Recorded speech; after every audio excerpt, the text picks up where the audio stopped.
Are the humans of the Earth ever going to stand up for themselves against the Decepticons? We're going to find that out this time on Energon Entries.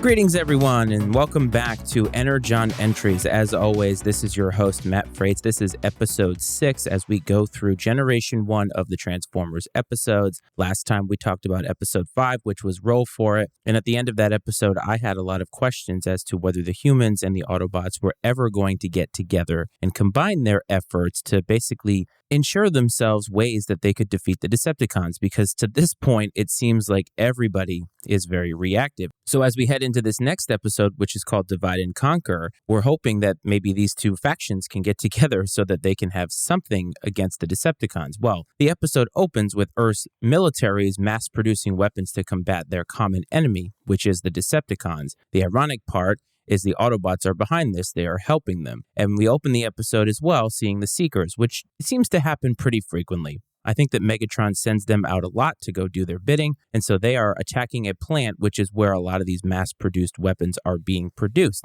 When they find out that the Seekers are attacking one of the plants that are producing these weapons, Prime and Spike go to save the day. Prime ends up saving the humans from an exploding computer after a battle that ensues within the factory. The Decepticons take advantage of this and shoot and mortally wound Optimus Prime to the point that the Autobots have to take him back to headquarters in order to repair him. As the Autobots are repairing him, Laserbeak once again sneaks into Autobot headquarters and shoots Optimus Prime in the chest as he is laying there on the table. This causes a chain reaction and an explosion, and after Laserbeak attacks, the Autobots tell us that Optimus Prime needs a new Cosmotron in order to keep him alive. And where is this Cosmotron? It is on Cybertron in Wheeljack's lab. Wheeljack's lab, which has been taken over by the Decepticons and is locked from Autobot access. Chip ends up using Teletran 1 to find the space bridge. He, Spike, and a group of Autobots use the space bridge and go to Cybertron in order to obtain the Cosmotron from Wheeljack's lab. While there, they find the Cosmotron but are incapacitated by acid rain, an idea that Megatron has, and he uses the Seekers that are on Cybertron to shoot these red clouds and cause this acid rain. And this renders the Autobots incapacitated and basically unable to move.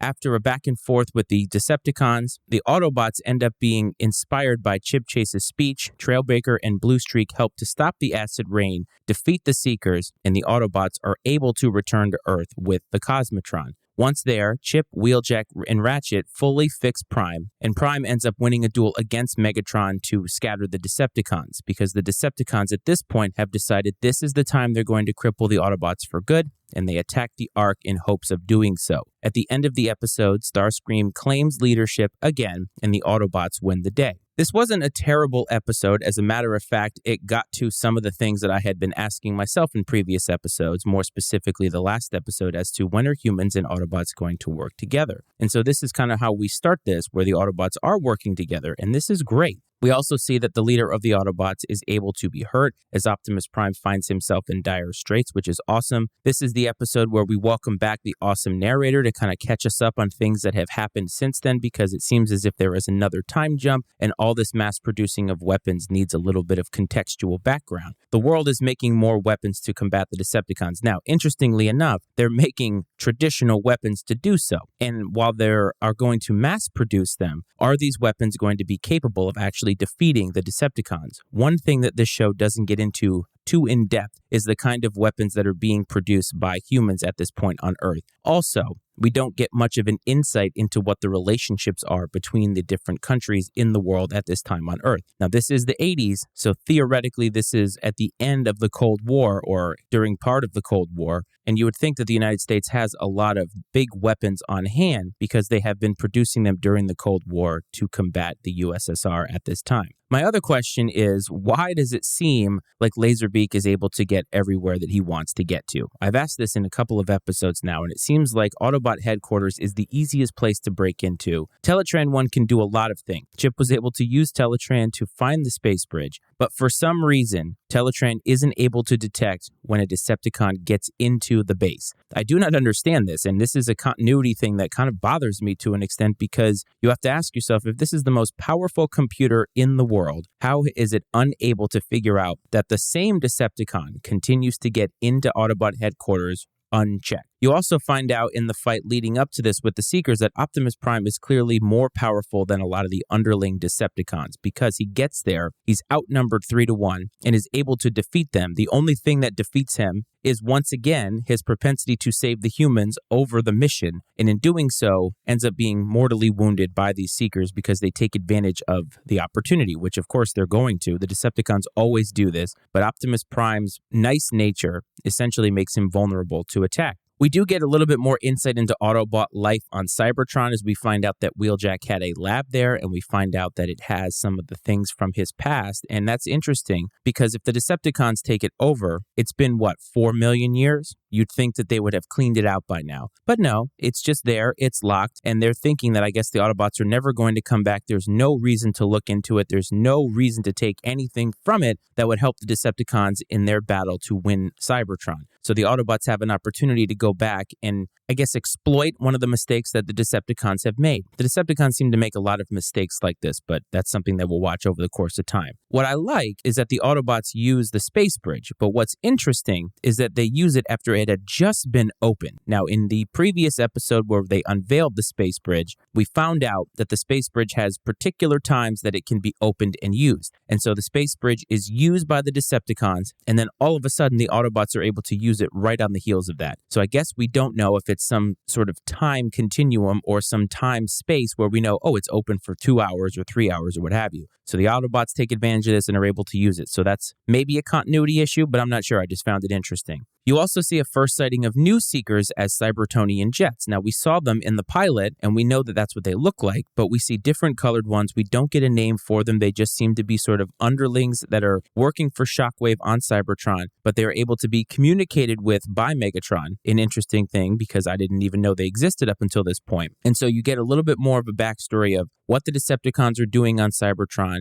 and it seems as if there are more Decepticons on Cybertron that can help in this war than there are Autobots, because I will tell you, up until this point, we haven't seen one Autobot on Cybertron yet. Only the Autobots that have traveled there by necessity through the space bridge, so that's an interesting thing. Now, acid rain, from what I understand in today's world, would actually be harmful to humans. So this acid rain that affects the Autobots to such an extent that they can't even move doesn't affect Chip at all. Now, Chip is in a wheelchair. Chip is a human. He's an organic being. So you'd think that acid rain on a metallic planet would actually have more of an effect on him, but it doesn't seem to do anything. He seems to sort of be just okay during all of this. And his speech is very impassioned, and he gets Trailbreaker to try to do something to prevent them from being incapacitated, and that allows the other Autobots to be good enough to stop all of this so that they can get back to Earth. Just an interesting thing there with Chip being pretty much fine with acid rain. I would think that overall Chip would actually have a major problem with that and need to get out of there. We are 6 episodes into this show, and the Decepticons have finally decided to attack the Autobot base. The Decepticon base is a lot larger. It's underwater. It's harder to get to, so I understand why the Autobots wouldn't necessarily attack it. But at this point, you know where the Ark is. It's very, very small. You'd think the Decepticons would have tried to go there by now, so they picked the right time to do so when the Autobot leader is incapacitated, and I think it's actually a pretty bold strategy move. And just because it didn't work out, which of course it's not going to work out because this is a show where the good guys win in the end at every episode, I thought it was actually very smart of Megatron to do so because they were trying to kick them while they were down, which of course is what every single bad guy does. But in this fight where Optimus Prime is saved and Optimus Prime comes out, he challenges Megatron to a duel under what is called Warrior Code in the episode. This is again more insight into Cybertronian lore and Cybertronian life, and I actually kind of like that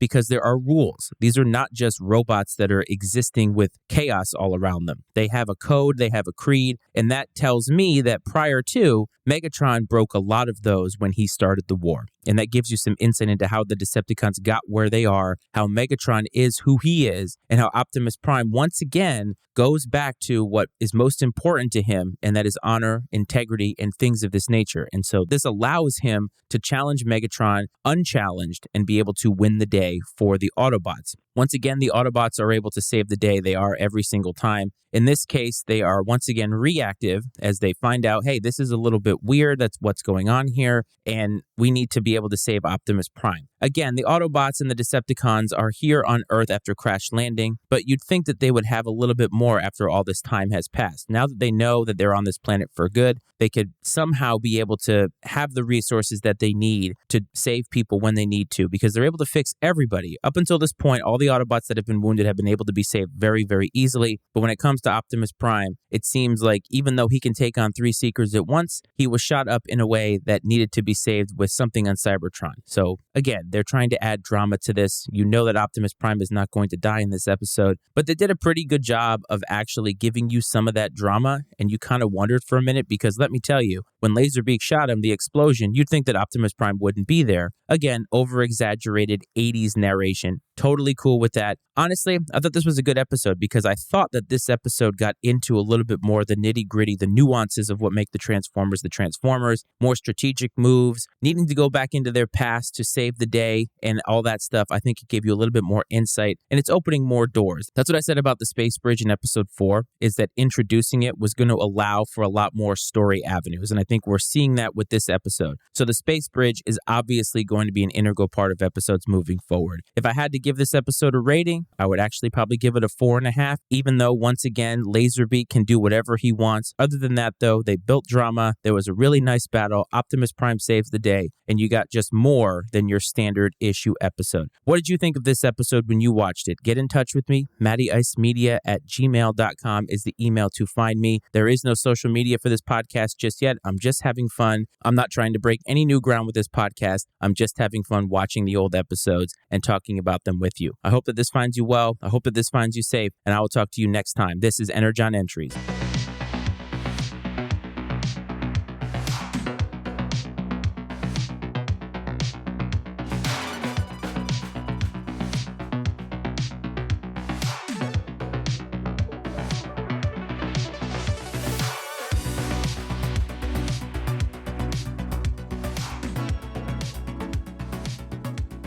The opinions and viewpoints expressed on Energon Entries are those of Matt Freites and his guests, and not necessarily those of the Matty Ice Media Network. Energon Entries is exclusively owned by Matt Freites and is brought to you by the Matty Ice Media Network.